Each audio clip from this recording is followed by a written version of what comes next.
It was November 24, 1971, the day before Thanksgiving. Portland International Airport was busy with holiday travelers. Among them was a middle-aged man dressed in a dark suit, thin black tie, and sunglasses. He carried a briefcase and purchased a one-way ticket to Seattle, Washington, under the name Dan Cooper. Cooper boarded Northwest Orient Airlines Flight 305, a short 30-minute flight to Seattle. After takeoff, he handed a note to Florence Schaffner, a flight attendant. She initially ignored it, assuming it was just a flirtatious gesture. But Cooper leaned in and quietly said, "Miss, you'd better look at that note. I have a bomb." Schaffner, pale and nervous, opened the note. It read, "I have a bomb. I want $200,000 in cash, 2 front and 2 back parachutes, and a fuel truck ready in Seattle." To prove his point, Cooper opened his briefcase slightly, revealing red cylinders connected by wires. He quickly took his demands to the cockpit. Captain William Scott relayed the information to air traffic control, setting off a series of negotiations with the FBI and authorities. Meanwhile, the passengers were unaware of what was happening. The plane circled the Seattle area as law enforcement scrambled to meet Cooper's demands. After several tense hours, the plane landed at Seattle-Tacoma International Airport. Cooper allowed the 36 passengers and some of the crew to disembark in exchange for the ransom money and parachutes. He kept a few of the crew on board, including flight attendants. Cooper examined the ransom money, ensuring everything was in order. Then, he ordered the pilots to take off again and head south toward Mexico City. He specified that the plane should fly at an altitude of 10,000 feet, with its landing gear down and at a slow speed, conditions perfect for a parachute jump.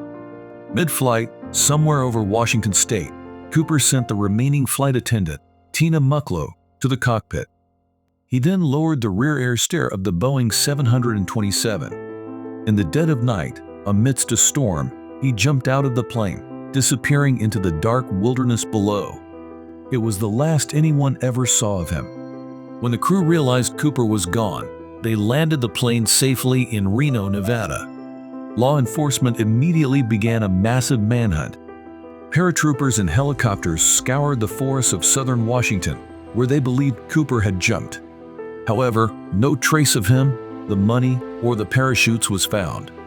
Over the next few years, the FBI followed countless leads, investigating hundreds of suspects. One theory was that Cooper might have died in the jump, but no body was ever recovered. Another theory suggested that Cooper survived and lived out the rest of his life in anonymity. Among the most notable suspects was Richard Floyd McCoy, a Vietnam veteran and skilled skydiver who committed a similar hijacking just months later. However, the FBI ruled him out due to discrepancies in appearance and methods. In February 1980, nearly 9 years after the hijacking, a boy named Brian Ingram was digging along the banks of the Columbia River when he found several decaying bundles of cash. The money, still wrapped in rubber bands, was identified as part of the ransom given to Cooper. This discovery sparked renewed interest in the case, but raised more questions than answers. How had the money ended up over 20 miles from where Cooper was believed to have jumped? Was it a sign that Cooper had survived, or did someone else find and hide the money? Despite numerous investigations and public fascination, the D.B. Cooper case remains one of the greatest unsolved mysteries in American history. In 2016, the FBI officially closed the active investigation, having exhausted all leads. Yet, Cooper's fate and true identity remain unknown. D.B. Cooper is the only person to hijack a commercial aircraft, extort a ransom, and disappear without a trace.